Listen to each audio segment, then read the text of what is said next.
Hi, hello, good evening everyone. Welcome back to study with me. It's Vidya here. So today we are going to start at another topic of this chapter, that is focus of a spherical mirror.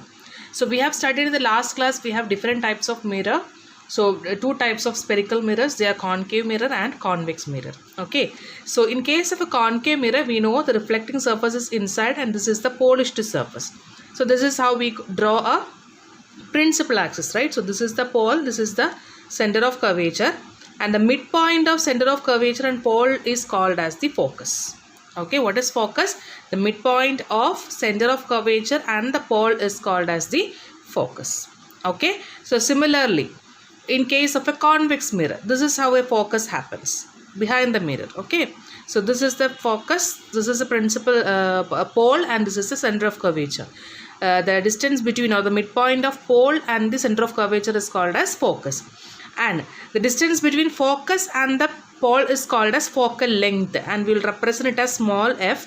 It is called as focal length. Okay, how to find focal length? Focal length is equal, f is equal to r divided by 2. What is r? R is the radius of curvature. Okay, r is the radius of curvature and f is the focal length. So this is how we find out the value for focal length. Okay, so this is the focus, and the distance between focus and the pole is called as the focal length. Midpoint of center of curvature and pole is called as the focus. Distance between focus and the pole is called as the focal length, and we find the value for focal length, f is equal to r divided by 2, where r is the radius of curvature. Now let us solve a problem. So if focus is located near 10 centimeter from the pole, what is the value of r? This is the question. So if focus is located 10 centimeter from the pole, so what is the value of focus given? The value of focus is given as 10 centimeter. What do you need to find out? What is the value of r, or what is the value given as focal length? Focal length is given as 10 centimeter. What do you need to find? You need to find what is the value for r. So we know that f is equal to r by 2, or we can write r is equal to 2 into f. Therefore r is equal to 2 into what is the value for focal length? 10. So the answer is 20 centimeter. Okay, the answer is 20 centimeters. The value here given is 10 centimeter, that is the focal length value. What you need to find is the radius of curvature. We know the equation, f is equal to r by 2. Substituting, we will get the value for r is equal to 20 centimeter. Okay, now another one question. If the radius of curvature of a convex mirror is 30 centimeter. So what is the given data? Radius of curvature is given as 30 centimeter. What will be the focal length? So this is the question. You need to find what is the value for f. So we know again f is equal to r divided by 2. The value of r is given as 30 divided by 2. Therefore we will get the value for f is equal to 15 centimeter. So in all these cases the unit is centimeter. Okay, it is not meters. In case of mirror, the unit of length we will represent it as centimeter. Okay, so hope this is clear, right? Okay, fine. So we'll deal with another topic, standard incident rays. Okay, so we'll call it as SIR, standard incident rays. So we have three standard incident rays for concave mirror and a convex mirror. First we'll study what are the incident rays, standard rays in a concave mirror. The first case is a ray parallel to the principal axis. The first case is a ray parallel to the principal axis. So first of all, let us draw a concave mirror. So let this be a concave mirror. So I am going to draw my principal axis. This is my principal axis. So this is my pole and this is my center of curvature, and in between I will have my focus, right? So what is the condition? A ray which is parallel to the principal axis. So I am going to draw a ray here. This is my ray. This ray is parallel to the principal axis. So if a ray is parallel to the principal axis, what happens is that the reflected ray, it will pass through the focus. Okay, whenever a ray falls parallel to the principal axis, what happens? The reflected ray will pass through the focus. Okay, is this clear? Similarly, if we have a ray in the down part also, the same thing happens. This ray is also parallel to the principal axis. What happens? At this position, it gets reflected back through the focus. It reflects back through the focus. So what we can write here? Any ray parallel to the principal axis passes through the focus. Passes through the focus. So this is a condition. So whenever we have a ray falling parallel to the principal axis, what happens? If reflected ray passes through the focus. The reflected ray passes through the focus. Okay. Okay. Now this is the second case. What is the first case? The ray is parallel to the principal axis, and we know it passes through the focus. Now the second case is incident ray is passing through the focus. What is the second ray? If the incident ray is passing through the focus. So I have drawn my mirror here. I have marked the pole, the focus as well as the center of curvature. What is my condition? Incident ray is passing through the focus. So let me draw an incident ray which is passing through the focus. So this is my incident ray. This is passing through the focus. What happens? After hitting the mirror, it reflects back parallel to the principal axis. It reflects back parallel to the principal axis. So both are inverse. So if I have a ray falling parallel to the principal axis, it passes through the focus. If I have a ray passing through the focus, it is reflected as parallel to the principal axis. So what can I write here? Any ray passing through the focus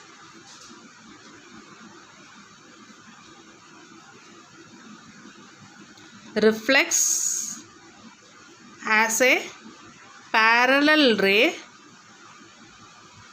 to the principal axis, or as a ray parallel to the principal axis. So this is the second condition. An incident ray passing through the focus will move parallel to the principal axis. Okay. So this is the third case. Any ray passing through the center of curvature. So I drew the diagram here. This is my mirror, this is my pole, this is my focus, and this is my center of curvature. So if any ray is passing through the center of curvature, okay, what does that mean?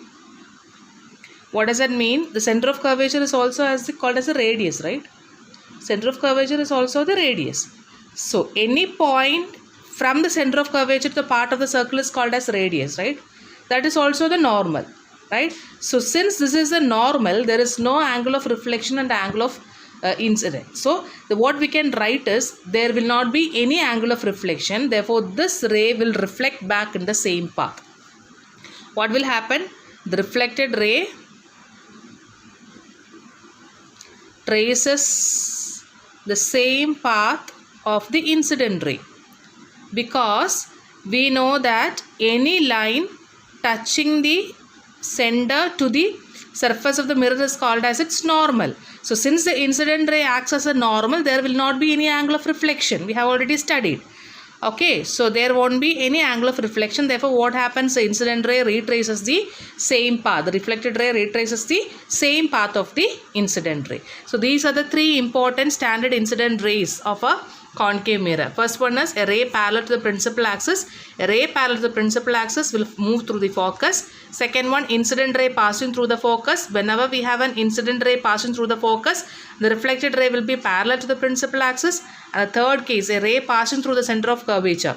Whenever a ray passes through the center of curvature, it retraces the same path. Okay. Okay. And now let us have a look into the convex mirror. The cases are same in both the mirrors. Okay. So first case is ray parallel to the principal axis. So I have drawn a convex mirror. I have marked the pole, the focus, and the center of curvature, and I drew an incident ray parallel to the principal axis. So here we know the reflection will happen like this, right? The reflection will happen like this. So what we are doing is we will be extending this reflected ray back, and what we are going to write it, the reflected ray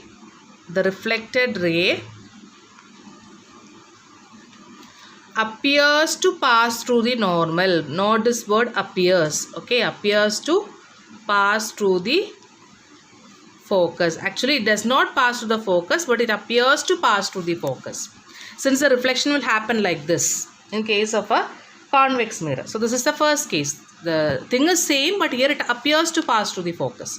Okay. Now what is the second case? Okay, let us have a look into the second case. An incident ray is passing through the focus. So here this is how we have to draw an incident ray in case of a convex mirror. Okay, so this be our incident ray. What happens? It reflects parallel to the principal axis. So this is our incident ray. It reflects passes parallel to the principal axis. So the reflected ray is parallel to the principal axis. Third case, ray passing through center of curvature. So let this be the ray passing through the center of curvature. So as we studied in the last case, what happens? It retraces the same path. It retraces the same path. It retraces the same path. So both the cases, in case of a concave mirror and a convex mirror, the conditions are same. The only thing is we need to have a look into how we have to draw the rays. Okay, so it traces the same path. So hope this is clear for you. So we have studied what is the standard incident rays of a concave mirror as well as a convex mirror. We have three different cases for each mirror. The first case is ray is parallel to the principal axis. Whenever the ray is parallel to the principal axis, the reflected ray will be passing through the focus. Second case is incident ray passing through the focus. Whenever the incident ray is passing through the focus, we have the reflected ray parallel to the principal axis. First 2 points are inverse. Okay.